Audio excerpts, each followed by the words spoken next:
couple of things that I'm seeing in the market. Got a somewhat unique position because I talk to a lot of people behind the scenes and working with different clients and about to kick off a couple of partnerships with people doing really good numbers in different subsets of the information space, consulting clients in different like geographical. I've got clients like in the French speaking market and different.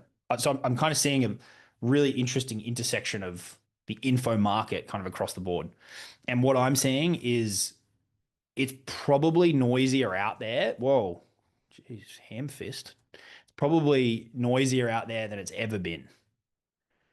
I think we're like I think the noise, and I don't know if you guys are feeling this as well, but I feel like probably about 6 months ago I reached a point where I was just like, I just feel like I can't consume anymore. Like I feel like my brain's at like information limit. Um, I just started experiencing that. And this kind of fueled my comment in Telegram the other day about YouTube. I pretty much haven't watched YouTube in 6 months, and I feel amazing for it. I found it all content, not all content. A lot of content has become so sensationalized at this point. And I feel like it almost like it's so clickbaity that it almost just like it's like designed to keep us on edge and like I feel like we're living in this constant state of like fight or flight because it's like, well, this is the best way, or this is the best way, or if you don't stop drinking water, you're gonna die. Like it's so crazy out of control the shit that people are saying at the moment to get clicks.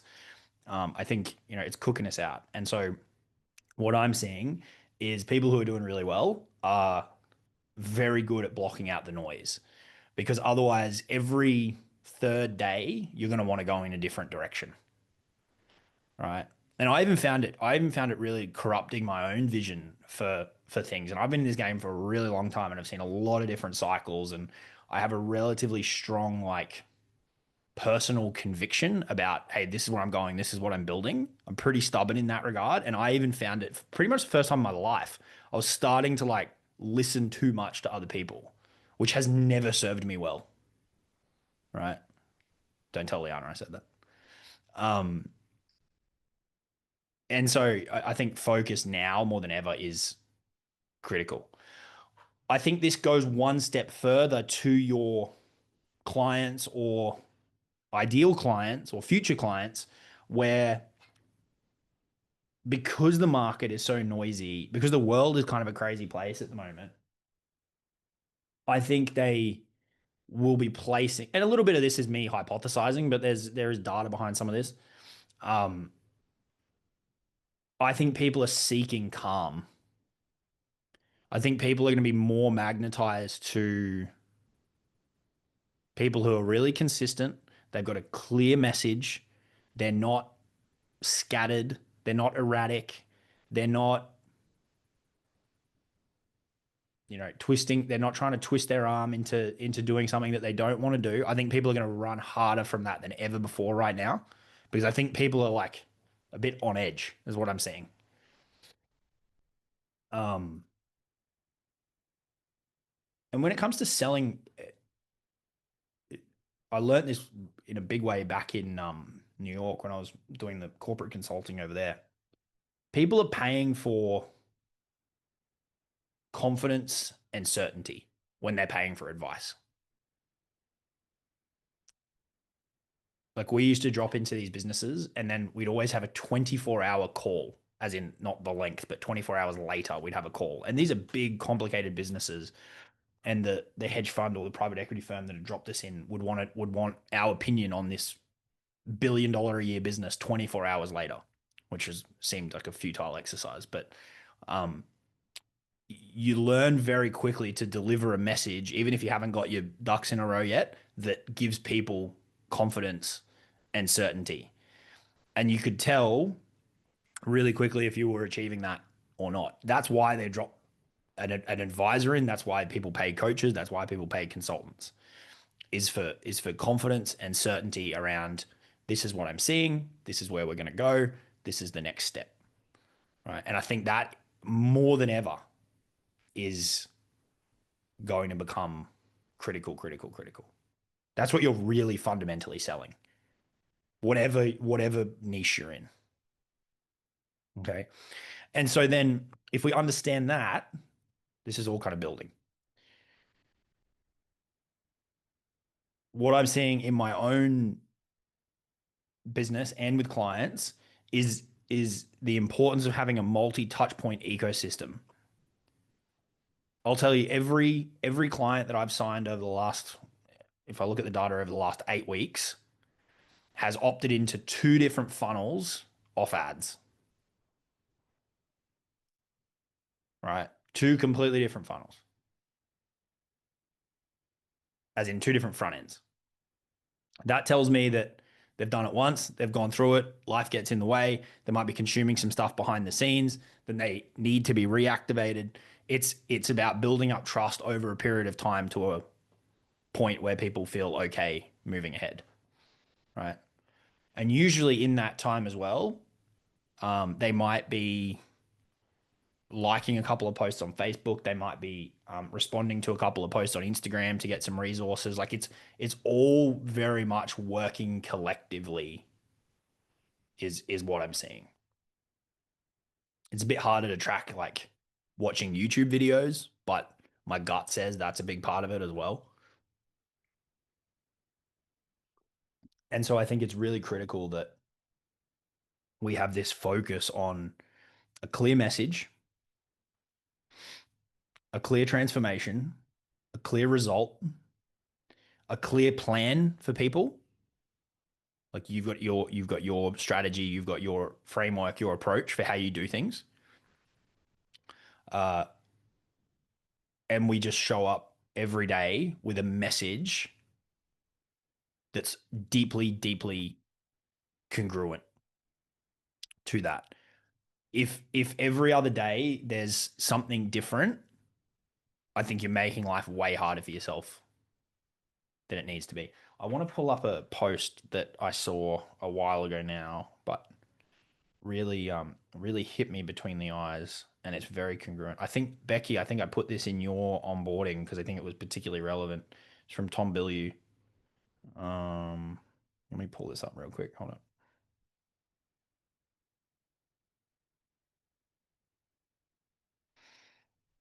Here he is.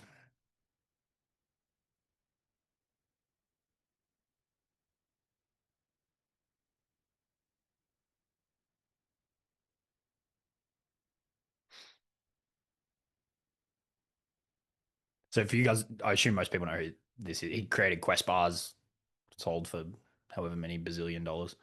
Um, Everyone thinks that you need a huge. Can you guys read that? It might be too small. Yeah. Everyone thinks you need a huge audience to make money. They're all wrong. I had 2 million followers and nobody wanted to buy from me until I learned one simple concept. Here's how to monetize your audience, even if you only have 500 followers. Design products and sell them well. You need to understand your avatar, understand blah, blah, blah, blah, blah. Then deliver that value relentlessly in what we call straight lines.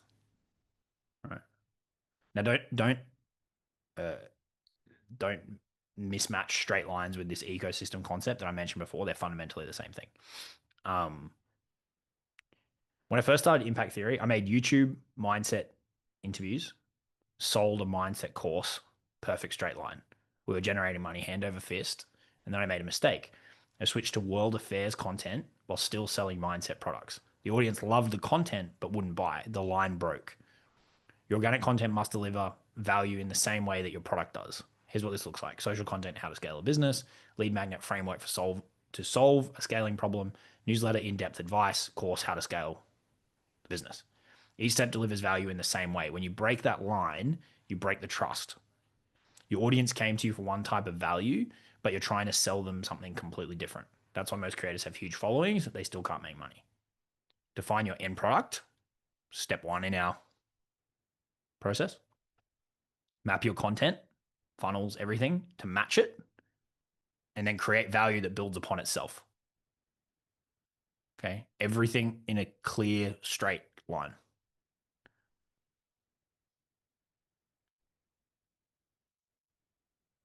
This hit me like a ton of bricks. So I was like, well, if this is good for a dude that's built a business to $1 billion, it's probably pretty solid advice. Okay. And then one little last point I want to put on this here.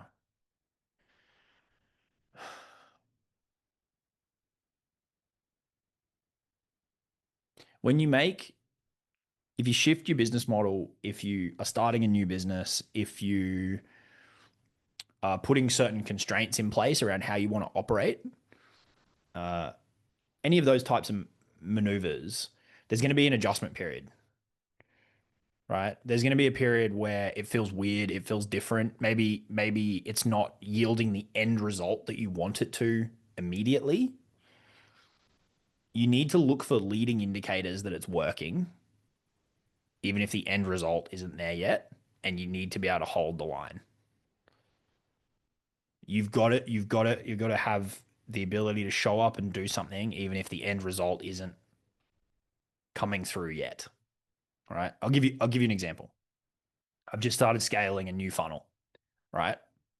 Um, as a kind of diversification play to the main funnel that I've been running. And I'm spending about $300 a day on ads. So it's just under 10 grand a month, right? And about 30% is coming back on the front end.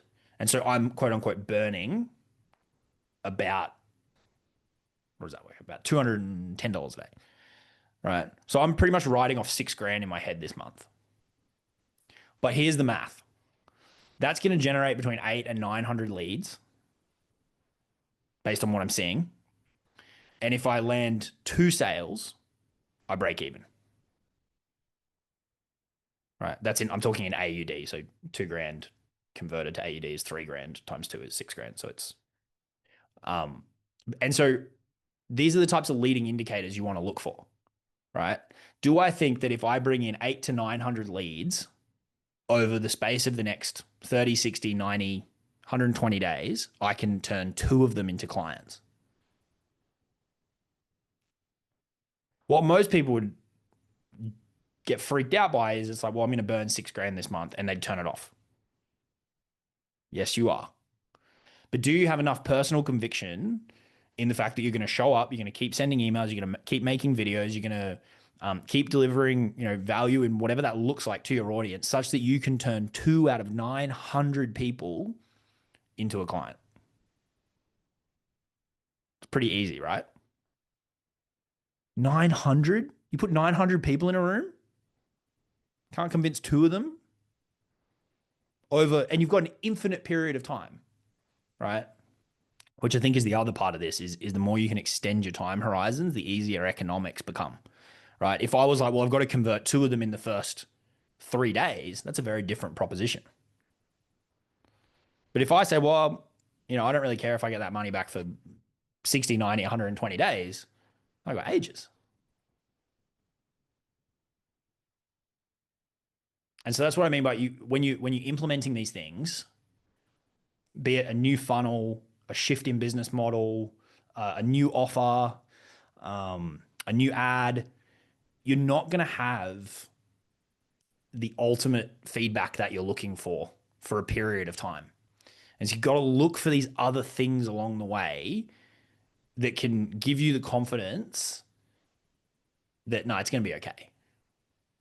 And I've told, and the regulars will know this story, but when this is Jesus, 10 years ago now, many less wrinkles.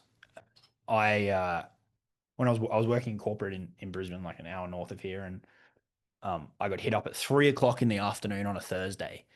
And I'd been working there for 6 years. I didn't have a CV done up. And they said, oh, do you want to apply for a job in New York? I'd never been to America. I'd never been to New York. You've got 60 minutes to decide, right? They literally gave me an hour to decide if I wanted to pack up. No, I mean, I had to go through the process, but do I want to apply for this job? And I called my sister, and she said something to me that's stuck with me to this day. She goes, well, what's the worst that can happen? Right? She's like, even if you get the job and you get over there and you hate it, what's the worst that can happen? You just move back. Right? And so that's what I'm talking about with these like leading indicator things. Look at and go, well, what's the worst case? If I only convert 1 out of 900, okay, I'm down 3 grand. Is it going to kill me? Is it going to destroy me forever? No. So I'm going to roll the dice and I'm going to get my 900 leads, and then I'm going to back myself in to convert 30 of them over the life of the leads. Right? And you work out the ROAS then. It's crazy. Okay. I think the people we're in a really interesting time. You've had the election, which has made things kind of crazy. Obviously, there's instability in certain parts of the world. I think I think a lot of people have no clue which way the economy is going to go overall. Like there's just a lot of weird shit going on. And so I think the people who can really hold the line and keep showing up with this hyper focus over the next period of time are going to win. We're also seeing a lot of change in any online market because of technology. It's moving so quick. Okay. So that's my little spiel on focus. Tied into that, consumption is currency. The I don't think he's on the call. Let me check. No. The gent who jumped in here last night, whenever someone joins, I always look at the path they took because I find it really interesting. I sent him the offer document in April. Didn't hear back. Nothing else since on my tracking software, and then joined. People want time to consume. We've all got shit going on in our lives, right? And so rather than sitting there and like wringing your hands out about like what are these people doing? Why aren't they replying? Focus on what you can control. What can I improve? All right. Because people and this is even like in the last couple of years this has evolved a lot. People are really taking their time to read your emails, watch your videos, go through your guides. I'm seeing the same people opt in multiple times to the same funnel and then become clients as well. Like people want to go through things methodically in their own space and time. I had a call. I've got a call coming up on Friday. I'm starting to do more and more like partnerships with people, uh, where it's like a percentage of sales type approach. And I was talking to a fitness guy who 2 years ago they were doing like 80, 100 grand a month, booking calls hand over fist. Now, very, very, very, very challenging to get people on the phone. That's not to say that model doesn't work, but people know that they're going to get on the phone and they're going to get railroaded into a decision. They want the time to consume. And so you can either fight that or you can lean into it. But these are the things that you really want to pay attention to and then give people what they want, right? Like there's a reason that I've got a 25-page guide that goes through everything that I cover in hyper detail. It's so that people can go into it and play around and click and copy and try things. It's like I want them to do that.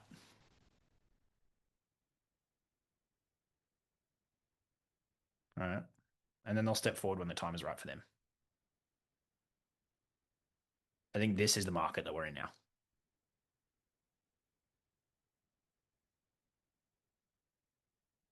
And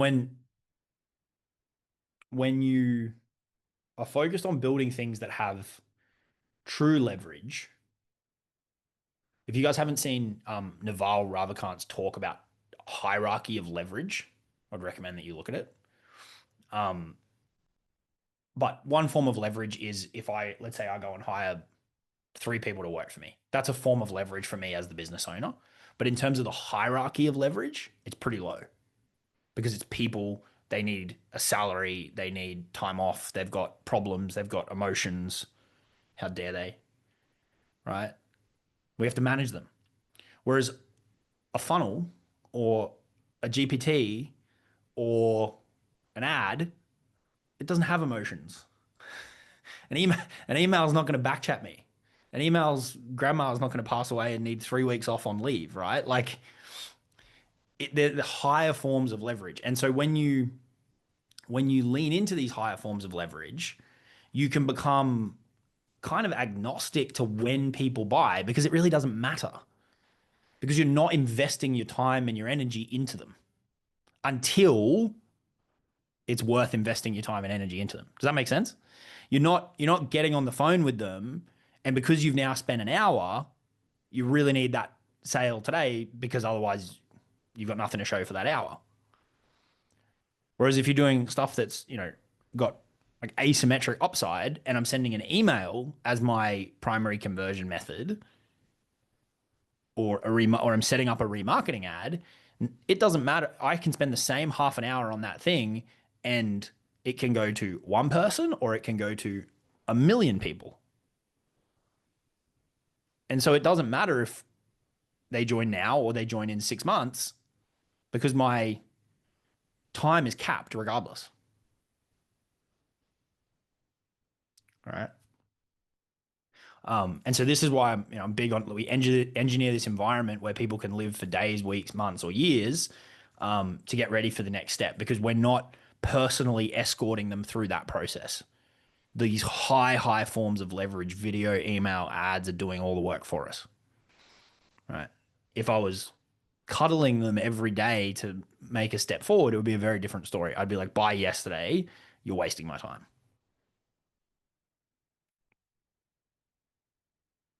Okay. And then one more point on consumption.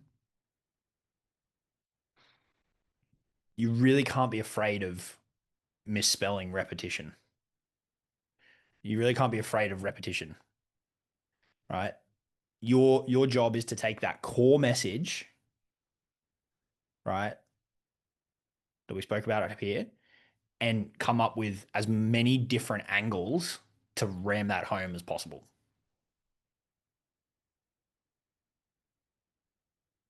You don't need a fancy new message every day.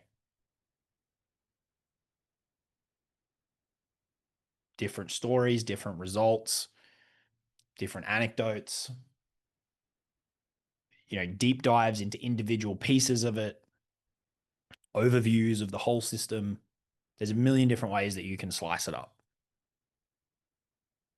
But you can't be scared to say the same thing again and again and again and again because that's your message. If you don't like saying it, you probably need to change your message.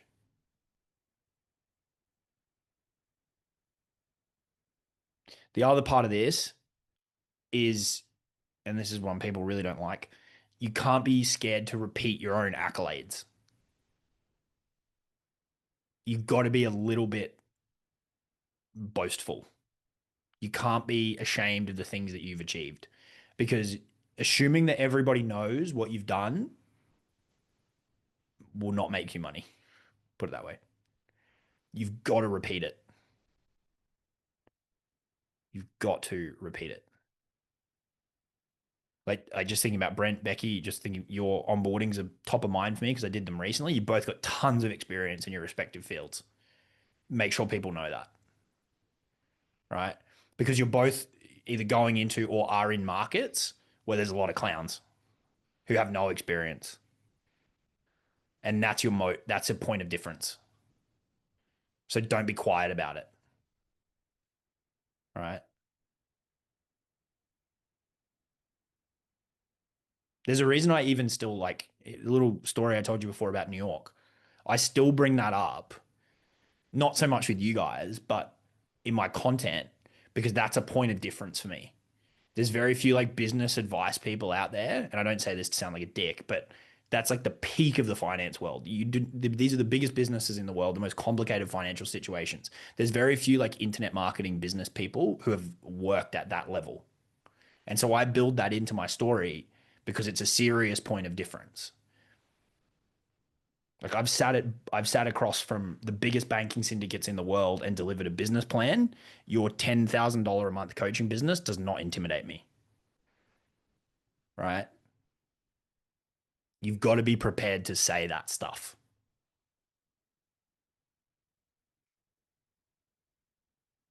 Being shy won't help. Doesn't pay the bills.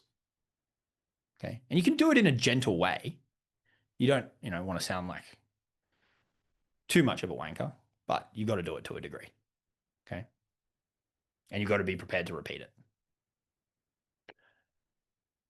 All right. These are all along a similar vein. Oh my God, my spelling. What was I drinking? people, uh, people freak out that something is wrong if they don't buy the same day that they got the offer. They're taking time to think this is good for you. It makes sure that they're aligned. Don't stress, keep showing up. There's the same message, just a slightly different tilt on it, which is somewhat ironic considering my spiel about repetition, right? If you, and Brent's in sales, he'll know this. If you twist people's arm to convince them to join sooner than, or convince them to do anything sooner than they want to, that in the seconds after they purchase, shit can get real hairy and real stressful real quickly. So I'm all about, I've said this, I'm on record saying this. I actually like it when people take longer to buy because I know when they do buy, they're going to be way more certain. It's not an absolute, it's not binary, but they're way more likely to be certain. Okay. So don't worry if people are taking time. It's not necessarily a reflection on you. It's definitely not a reflection on you personally. There's this whole other life on the other side of that email, that DM that we can't fully understand and can't fully comprehend.